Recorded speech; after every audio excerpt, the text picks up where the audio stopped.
Do you struggle to make your days meaningful? Because basically you don't want to have a day-to-day routine anymore now you're retired, but you do want to have something that means at the end of the day you can go, yeah, I've accomplished that. Well, a friend of mine has come up with an ingenious way to organise her day in such a way that it's not really organised in the way that we would say when you go to work, but actually by the end of the day she can see she's accomplished something. She's invented something called her ABC of retirement.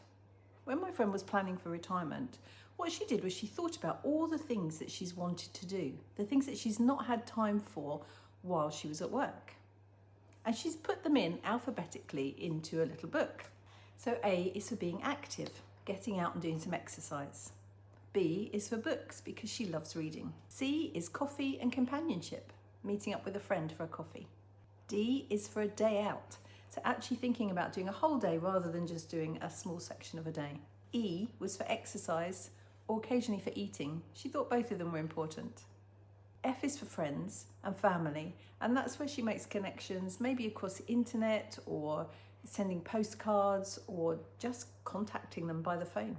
So that gives you a sort of basic idea of the types of things that she would have in there. I mean, she said herself, there are some letters that it's very difficult to know what to do. I mean, what do you do? X? You don't want to go for an X-ray every time. Then the next bit is actually very clever because what she didn't want to do was create something that said, okay, you know, on one day I have to do all these things, or my routine is that Monday equals exercise. She knew herself, when you're retired, sometimes you wake up and you feel like doing something different. So her plan was to jot down every time that she does one of these by the letter. So for example, if she's been active, she'll put down an A.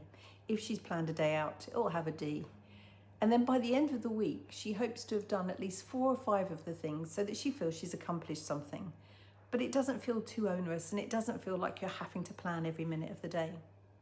So for some of you that don't like particularly planning but want to have some purpose, this might just be a different way of doing it. What do you think? Do you have other ways of doing things? Let me know.